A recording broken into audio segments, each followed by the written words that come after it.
hit a home run or hear strike three, you're out. The thrill, it is always the same.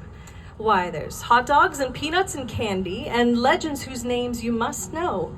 Hank Aaron and Babe Ruth and Mantle, they could hit, they could catch, they could throw.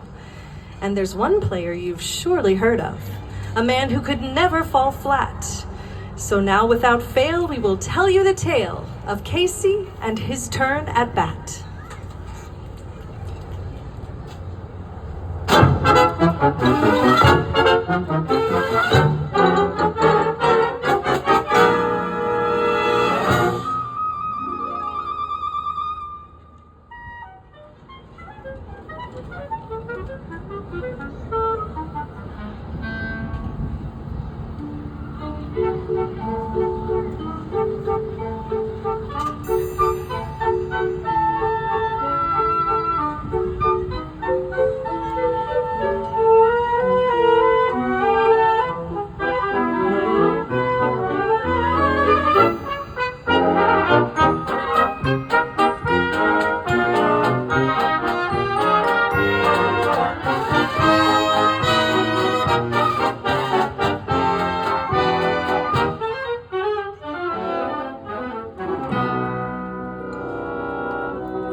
It looked extremely rocky for the Mudville Nine that day. The score stood 4-2 with but one inning left to play. So when Cooney died at second and Burroughs did the same, a pall-like silence fell upon the patrons of the game. A straggling few got up to go, leaving there the rest with hope that springs eternal from within the human breast. They thought if only Casey could but get a whack at that, we'd put up even money now with Casey at the bat.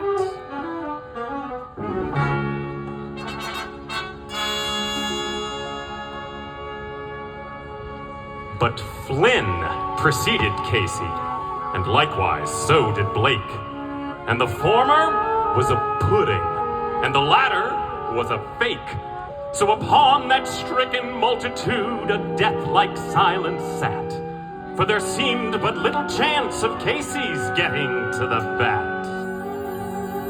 But Flynn let go a single to the wonderment of all, and the much despised Blakey tore the cover off the ball. So when the dust had settled and they saw what had occurred, there was Blakey safe at second and Flynn a hugging third. Then from the gladdened multitude went up a joyous yell. It bounded from the mountaintop and rattled in the dell. It struck upon the hillside and rebounded on the flat. For Casey, mighty Casey, was advancing to the bat.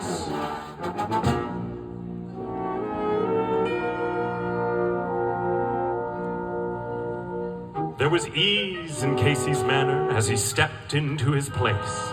There was pride in Casey's bearing and a smile on Casey's face. And when, responding to the cheers, he lightly doffed his hat, no stranger in the crowd could doubt 'twas Casey at the bat. 10,000 eyes were on him as he rubbed his hands with dirt.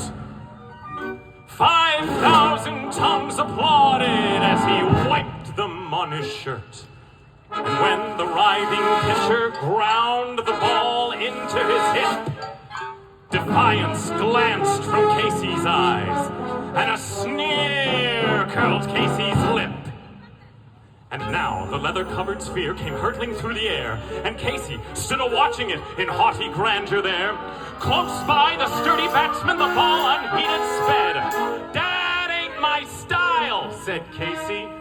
"Strike one," the umpire said. From the benches black with people there went up a muffled roar, like the beating of some storm waves on a stern and distant shore. "Kill him! Kill the umpire!" someone shouted from the stand, and it's likely they'd have killed him had not Casey raised his hand. With a smile of noble charity, great Casey's visage shone. He stilled the rising tumult, and he bade the game go on. He signaled to the pitcher, once more the spheroid flew, but Casey still ignored it, and the umpire said, "Strike two!" "Fraud!" cried the maddened thousands, and the echo answered, fraud!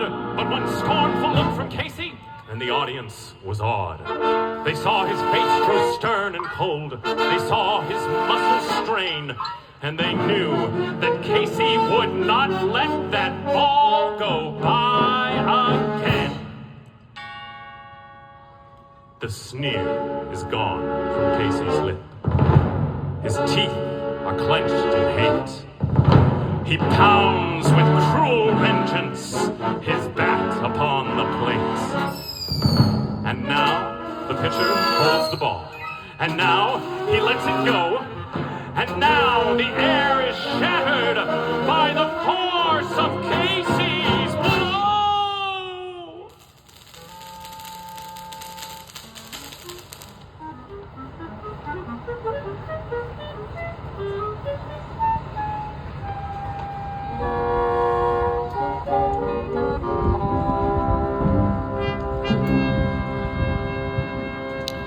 Oh, somewhere in this favored land, the sun is shining bright. A band is playing somewhere, and somewhere hearts are light. And somewhere folks are laughing, and somewhere children shout. But there is no joy in Mudville. Mighty Casey has struck out.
One of the missions of the Navy Band is to connect Americans with their Navy. We are